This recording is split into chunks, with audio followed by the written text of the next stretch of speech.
சிங்கிளாக இருக்கிற ஆண்கள் ஒரு சில பேர் இப்போ என்ன மைண்ட் செட்டுக்கு வந்துட்டாங்க, நம்ம லிவ் இன் ரிலேஷன்ஷிப்பில் இருக்கலாம். மேரேஜ் எதுக்கு, கமிட்மெண்ட் வேண்டாம்.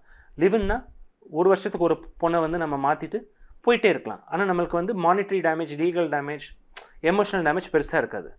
பெண்களும் அது இப்போ காப்பி பண்ண ஆரம்பிச்சிட்டாங்க. இப்போ பெண்களும் எப்படி வராங்கன்னா, ஓகே 6 months நம்ம லிவ் பண்ணி ட்ரை பண்ணி பார்ப்போம், ஓகேனா வச்சுப்போம், இல்லாட்டி அடுத்த ஆம்பளையே போயிடலாம், அடுத்த ஆம்பளையை பிடிச்சிட்டு போயிடலாங்கிற மாதிரி வராங்க. நம்ம ஆக்டர்ஸ் ஆக்ட்ரஸஸ் அப்படியே மிமிக் பண்ணுறாங்க.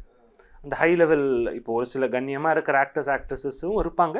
பட் மேபி இந்த ஹாலிவுட் ஸ்டைல் ஒரு 6 partners 7 partners இது வந்து ஏன்னா இப்போ நம்ம ஊர் எப்படி ஆயிருக்குன்னா, அந்த வெஸ்டர்ன் யூரோப்பியன் வெஸ்டர்ன் கல்ச்சர்லாம் மீறி நம்ம போயிட்டோம். அவங்க கூட பரவாயில்ல போல இருக்கு, நம்ம ஊரில் தான் எல்லாமே நடக்குது. ஸோ ஒரு 5 partners, இப்போ ஒரு பொம்பளை இல்லை ஒரு பெண் அல்லது ஒரு ஆண், பெண்ணை எடுப்போம். ஒரு மேரேஜ் சைட்டில் நீங்கள் போய் பார்க்குறீங்க, அவங்க 33-34 இயர்ஸில் மேரேஜ்க்கு வராங்க. நீங்கள் சொல்கிறது 30 to 40 ரேஞ்சில் வராங்கன்னா மினிமம் ஒரு 4-5 பேரை வந்து கடந்து வராமல் அங்கே வரமாட்டாங்க.